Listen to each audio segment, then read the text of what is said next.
At exactly 8:42 a.m., I spotted the error for the fifth time. Gotham contract, line 46B, vendor disbursement totals, inflated by $7,930.17. Not a random typo. Not a fat finger mistake. The same suspicious rounding I'd flagged 3 separate quarters in a row. And yet, there it was again, bold as brass and just as smug. My office smelled like printer toner and neglect. The flickering ceiling light gave the whole room the same vibe as a morgue break room, and the weather outside looked like God hit the grayscale filter.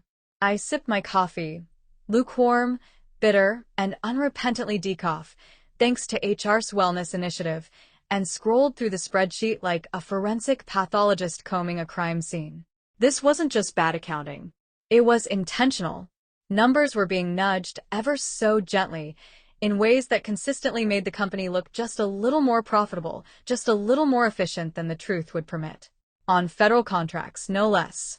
I'd worked in compliance long enough to smell a rat, and this one was wearing aftershave and cashmere socks. But what did it matter? I could already hear Davy's voice in my head. Karen, you worry too much. That's what makes you so good at your job, right? Always delivered with that car salesman grin, one that screamed Botox and backroom deals. Still, I wasn't about to let it slide. I pulled up my memo template, titled it Contract 7A4B, Reporting Discrepancies Q2, and began typing. No dramatics, no accusations, just clean clinical language, bullet points, date references, attached documentation. The kind of thing you write when you know they're going to ignore it anyway, but you still need it on the record. I printed the memo. Yes, printed. I didn't trust Davies not to accidentally delete emails, and slipped it into a plastic folder. I walked it down the carpeted hallway, past the framed motivational posters about integrity and teamwork, both of which got violently side-eyed every time I passed. I knocked twice and entered without waiting for permission. Davies was on his Bluetooth headset, gesturing dramatically at nothing while leaning back in a chair that probably cost more than my first car. He gave me a little finger wave, finished his call with a circle back Tuesday, then turned to me like I'd just interrupted his massage. Karen, to what do I owe the pleasure? He grinned. I held up the folder. Q2 reports, the discrepancy's still there. Page 7, vendor totals. I recommend we issue a corrected submission before audit season. Ah yes. He cut me off, flipping open the folder with exaggerated boredom. He didn't even read it. You and your legendary eye for decimals. I didn't respond. I just waited. He smiled like a man whose teeth had never done an honest day's work. We'll have my guys look at it. You know how these systems glitch. It's not a system glitch, I said flatly. It's human input, consistent patterns over time. Patterns that, if they ever got scrutinized. Karen. He chuckled like I was a cat that meowed too loud.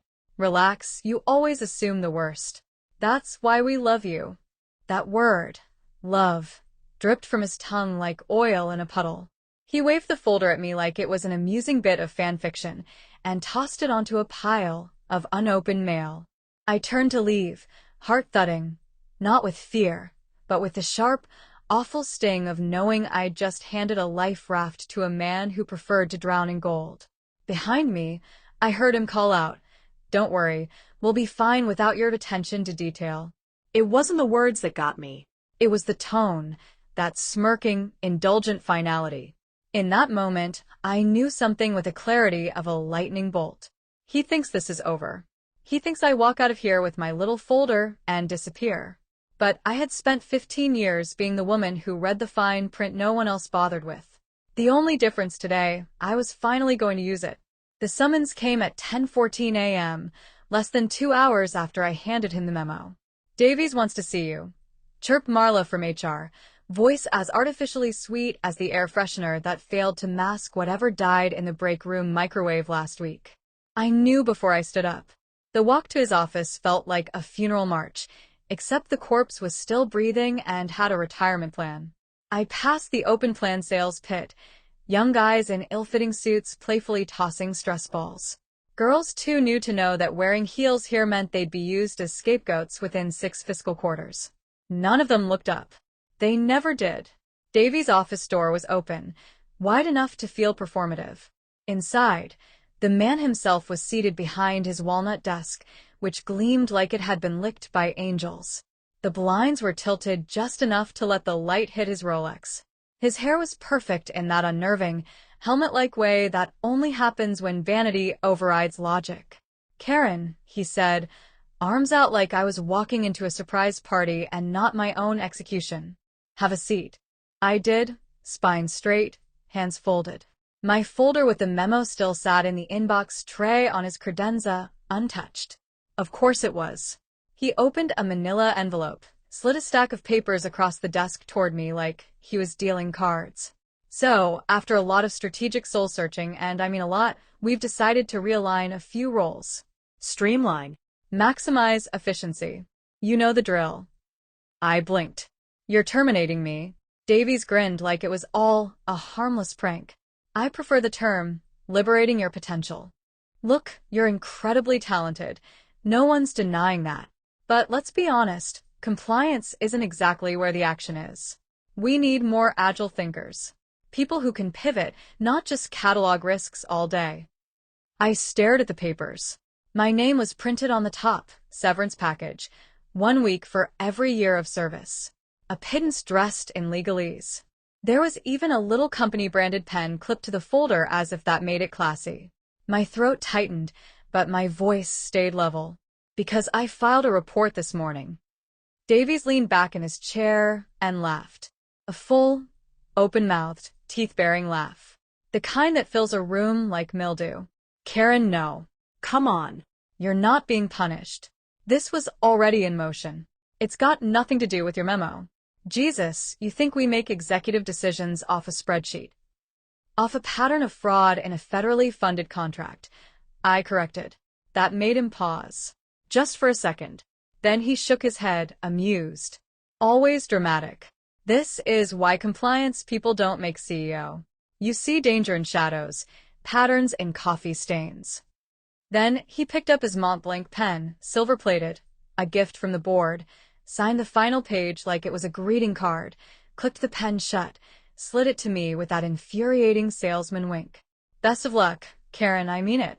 Maybe now you'll find somewhere that appreciates your talent for nitpicking."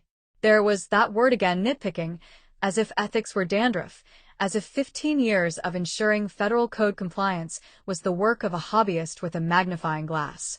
I took the folder. I didn't cry, didn't scream, wouldn't give him the pleasure. But the laughter stayed in the air, clinging to me like static. That sound would follow me all day, like a song stuck in my head. And later, when the wheels of federal justice began to turn and Davies found himself unzipping his accounts for a judge instead of an escort, I would remember that laugh, not as a symbol of his power, but as a timestamp. The last moment the cardboard box they gave me was too small for 15 years. I stuffed it anyway. Photos, my ancient stapler, the good one that never jammed, 2 mugs, 1 plant that was half dead and half spite. My hands shook at first, but it wasn't sadness anymore. It was something quieter, heavier, like concrete setting around my ribcage.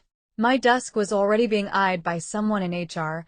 A younger girl with faux casual curiosity loitered nearby, pretending to sort printer paper. From the corner of my eye, I could see my colleagues, people I'd eaten sheet cake with during birthdays, shared donuts with during audits, suddenly become experts in avoidance. No eye contact, no real goodbyes, just a few limp sorry to see you go as offered like expired coupons no one planned to redeem. When I reached under my monitor stand and pulled out the black Moleskine notebooks, the ones I never synced to company drives, I didn't care who noticed. Those pages were filled with handwritten notes, margin scribbles, dates, invoice numbers, tiny red flags I'd noticed for years and never dared to connect until now. I slid them into the box like sacred relics, because they were. I walked the corridor one last time, heels clicking like punctuation marks in an unfinished sentence. The silence was brutal. Phones rang. Keyboards clicked. But my world was dissolving into noise I was no longer part of. I stepped outside and there he was, Davies, in the parking lot, leaning on the hood of his brand new Audi R8 Spider, all smug chrome and midlife crisis. laughing with two of the other execs, sunglasses pushed up on his forehead like he was posing for a goddamn yacht catalog. I stopped halfway between the building and my Honda with the cracked bumper and watched him gesture toward the car's engine like it had cured cancer. One of the execs, only from procurement, a man who once asked if compliance was just fancy spell check, tossed a joke that made Davies throw his head back and laugh again. That same laugh. My fingers clenched the edge of the box, so tight the cardboard creaked. It hit me like a lightning bolt to the spine. This man had taken my job, my dignity, my future, and traded it for horsepower and high fives. He'd cut me loose not because I was wrong, but because I was in the way. He thought that was it, that I'd go home, mourn, move on. Instead, I stood perfectly still in the muggy spring air and memorized the sight of him. The tailored blazer, the cocky stance, the stupid grin. Then I opened my trunk, placed the box gently inside, sat behind the wheel, and took a deep breath. Not a single tear, not one. I looked down at the passenger seat. My backup flash drive sat in the cup holder, right where I'd left it last week, containing full copies of every compliance report I'd ever filed. Davies hadn't fired me. He'd unshackled me. And he was about to find out what a nitpicker could do with a federal statute, a paper trail, and absolutely nothing left to lose. The diner was called Lou's, though there was no Lou, just a bitter woman named Rita, who looked like she'd smoked through both of her marriages and now took orders like each one was a personal insult. I slid into the corner booth, like a ghost returning to the scene of my own murder. The vinyl seat hissed under my weight. I dropped my coat beside me and pulled the cardboard box onto the table. My notebooks came out first, then my phone, charger, and a ballpoint pen so worn down the logo was just a greasy smudge. Rita brought me a mug of coffee that tasted like it had been filtered through an old sock and hatred. "You want a menu?" I shook my head. "Just keep the coffee coming." "Sure," Rita muttered. "Hope whatever he did, he regrets it." I didn't reply, not yet. I plugged in my phone and opened my cloud backups. Every compliance report I'd ever filed was there. Every memo, every flagged entry. My fingers moved fast, like muscle memory had taken over. The grief, the humiliation, the ache in my chest, gone, packed away in some mental crawl space. What was left was calculation, pattern recognition, purpose. By the time I reached my second refill, I had a short list of transactions that didn't make sense unless someone wanted them to not make sense. Vendors billed for items never received, inflated labor hours on contracts that had already been closed, and always, the same accounts signed off by the same three names. But this wasn't just about spreadsheets anymore. I opened my browser and typed, "Federal Whistleblower Report Fraud Government Contract Portal." Bureaucracy loves long names. Luckily, I had worked in the belly of it for years. I knew where to look. The contract Davies had flaunted so proudly, contract #7A4B, fell under the jurisdiction of the Office of Inspector General for the Department of Energy. I followed link after link until I landed on the golden portal. Report fraud, waste, or abuse. Office of the Inspector General. I stared at the page for a long moment, letting the gravity settle. Then I began to read, carefully, thoroughly. That's when I found it. Section 132.4, Subpart C. Catam-relator protections. It was everything. Under the False Claims Act, individuals who reported fraud involving federal funds could not only remain anonymous, they could initiate a civil action on behalf of the government and receive a percentage of recovered damages. More importantly, if the evidence was considered credible and timely, the agency was required to initiate a preliminary review within hours. My coffee had gone cold. I drank it anyway. I reached for my notebook and flipped to the page I'd labeled Redundant Anomalies. I started a new column beside each entry: contract ID, dollar variance, signatory, frequency. Cross-referenced them with the internal audit calendar and highlighted every transaction that fell just outside of review scope windows. None of it was dramatic. That's what made it effective. Quiet, intentional shifts in timing, just enough to escape scrutiny. I drafted my outline the way I used to write audit rebuttals. Clean, bullet-pointed, emotionless. Dates, figures, attached files. My eyes stung from staring, but I didn't stop. I wasn't building a case. I was constructing a noose. Rita returned with a fresh pot and paused when she saw the war zone of papers. You working on a novel?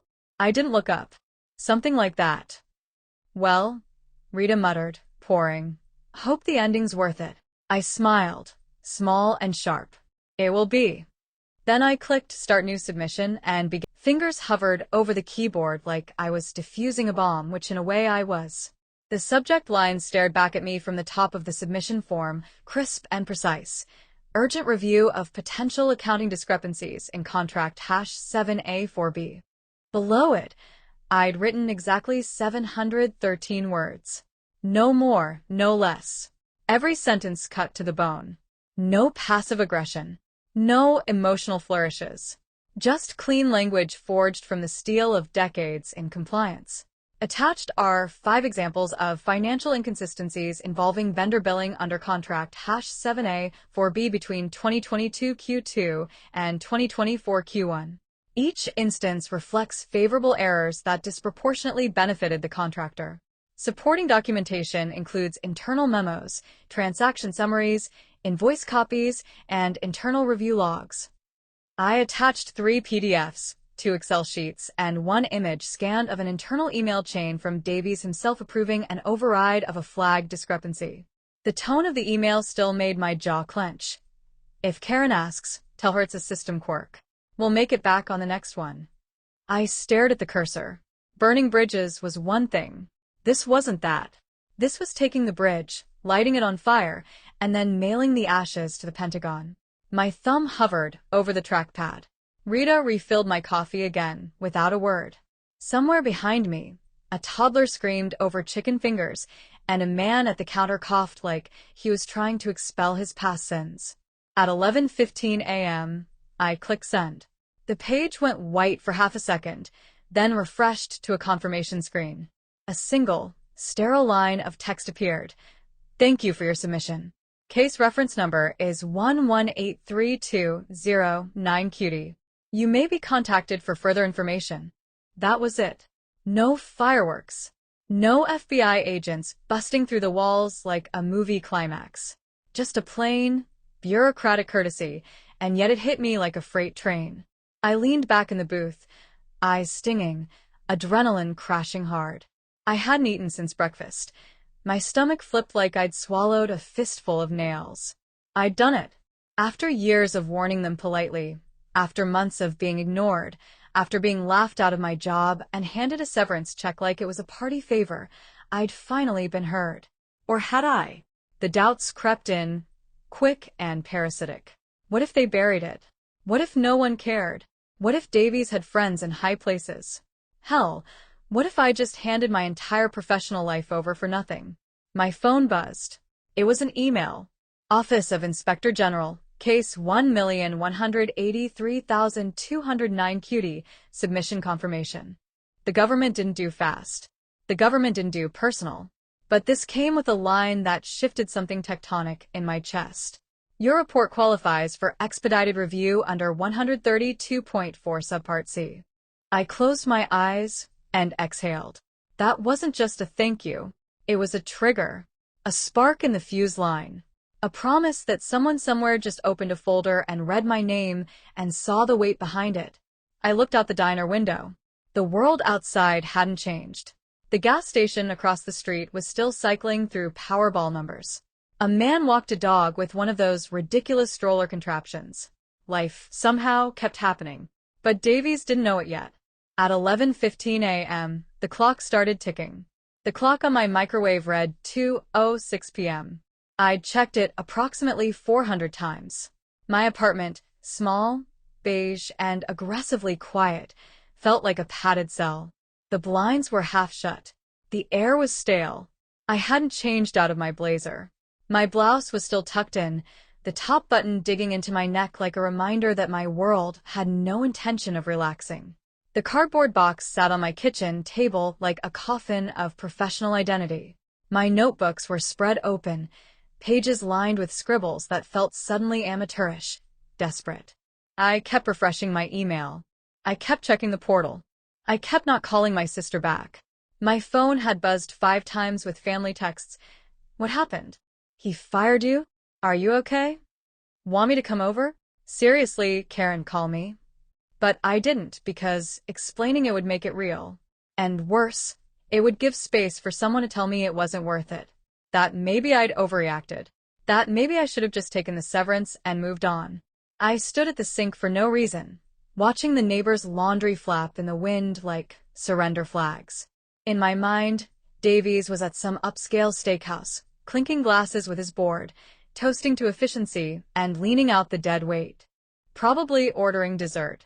Probably calling me, high-strung between bites of creme brulee. My knee bounced. My hands itched for movement. I tried to read. Couldn't focus.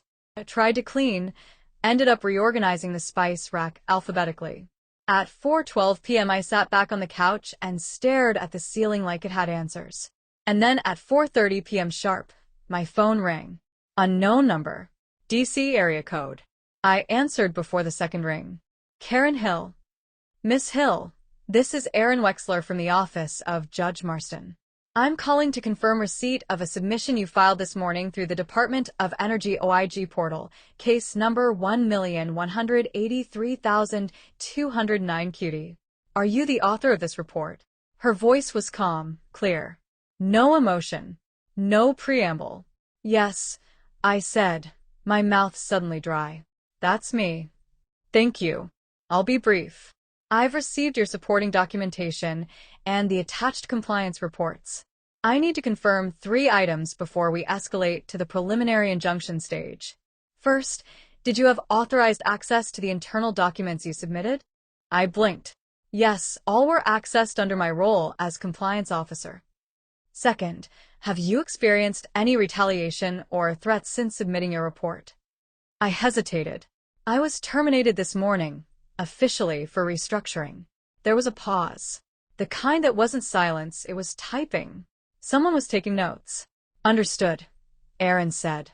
Third, can you confirm that the documents reflect recurring discrepancies in reporting tied directly to the disbursement of federal funds under contract #7A4B? Yes, I said, my voice firmer now.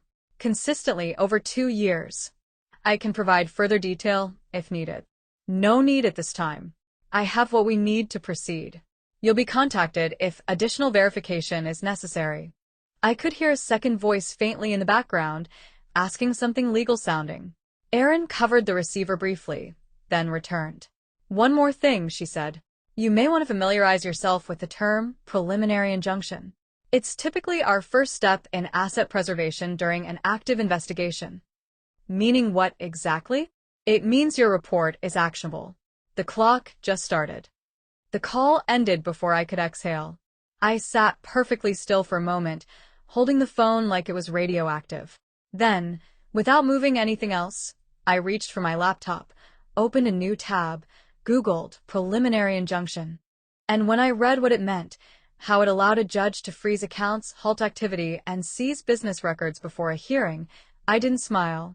I just blinked once, slowly. I knew Davies had spent the last 4 hours thinking he'd won. But now, somewhere in Washington, someone was reading the fine print. At 5:15 p.m., I was still staring at my laptop, the definition of preliminary injunction glowing on the screen like a prophecy. I hadn't moved in 20 minutes. The room felt vacuum-sealed, time suspended somewhere between legalese and disbelief. And then my phone buzzed. Jenny. Timid, hunched Jenny from accounting. The one who always brought gluten-free cookies to potlucks no untouched. The one who once whispered, I'm sorry, when I got chewed out in a staff meeting for flagging too many issues. The text read, OMG, Karen. What did you do? I blinked. A second text dropped in before I could respond. The feds are here. They're changing the locks on Davies' office. I froze. Then came the third one, an image. Blurry, crooked, peeking from the end of the hallway, like Jenny had been crouching behind the break room Keurig. 2 individuals stood outside the executive suite. Black suits, clipboards, no smiles. One held a black leather case. The other was talking to HR. And there, in the background, unmistakable in its faux mahogany glory, was the closed double-door entrance to Davies' kingdom. My breath caught. My first thought wasn't triumph. It was, oh God, it's real. I stared at the image like it was a painting of the Last Judgment. No more hypotheticals. No more mental chess. This wasn't just a frozen asset order. This was physical boots on carpet. This was real people in real suits with real authority changing real locks. Another ping. They escorted Cheryl out of finance. She's crying. Someone's digging through the expense reports folder right now. People are freaking the hell out. I gripped the edge of the table to steady myself. My palms were damp. My heart pounded like it wanted out of my chest. Davies. I typed. 3 dots pulsed. Then, he's not here, left after lunch. Probably still doesn't know, but everyone else does. I stood up from the couch, adrenaline roaring through me so fast my knees wobbled. I paced my living room like I was in a holding cell. My brain fired in every direction. What are they looking at? Are they going through my old reports? Are they pulling surveillance? Will they call me again? I checked the news, local Twitter accounts, even Reddit. Nothing. Not yet. It was happening fast, too fast for the press, which meant it was strategic, silent, contained. For now. Jenny's next text was quieter, like a whisper on the page. Karen, it's bad. They brought boxes. Like seizure boxes. That image, the feds bringing cardboard boxes into the executive suite, hit me harder than I expected. I pictured my old office, my quiet cubicle of spreadsheets and ethics, sitting just down the hall from Davy's glass palace. I imagined those boxes slowly filling up with the Empire's dirty laundry. And suddenly, the memory of his laugh, warm, dismissive, cruel, played in my mind again, but now it sounded distant, smaller, like it was echoing from the bottom of a well.